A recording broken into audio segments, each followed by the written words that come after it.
तर तिकडे बदलापूरमध्ये सुद्धा एकाच शाळेतल्या 2 चिमुकलींवर अत्याचार करण्यात आला आणि या चिमुकलींवरच्या अत्याचार प्रकरणामध्ये आता बदलापूरकरांनी संताप व्यक्त केलाय।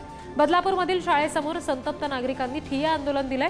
बदलापूर बंदची हाक सुद्धा आज देण्यात आली आहे आणि या सगळ्या आंदोलकांना शांत करण्याचा प्रयत्न पोलिसांकडून केला जातोय।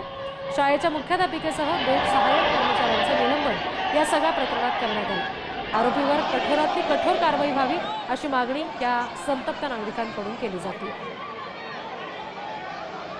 प्रतिनिधी स्वप्नील पाटील आपल्याशी जोडले गेलेत। स्वप्नील, दृश्यांमध्ये आपण सध्या पुढारी न्यूजच्या सगळ्या प्रेक्षकांना दाखवतोय किती मोठ्या प्रमाणात हे संतप्त नागरिक इथं जमलेत, काय नेमकी त्यांची मागणी आहे, पोलिसांनी त्यांना समजावण्याचा प्रयत्न केलाय असं हे समजतंय।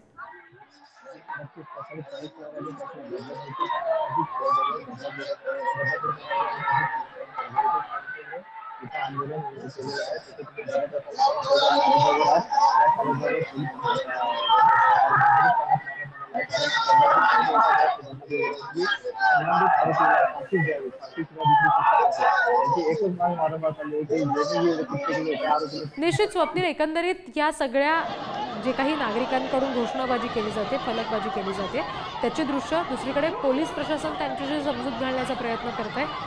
त्याच्या सगळ्याची दृश्य आपण सध्या पुढारी न्यूजच्या प्रेक्षकांना दाखवतोय। पोलिसांकडून या सगळ्या संतप्त नागरिकांची समजूत घालण्यासाठी प्रयत्न केला जात आहे। मात्र हे सगळे पालक प्रचंड आक्रमक झालेत, कारण अवघी 4 वर्षाची मुलगी होती जिच्या संदर्भात हा अत्याचाराचा प्रकार घडलाय।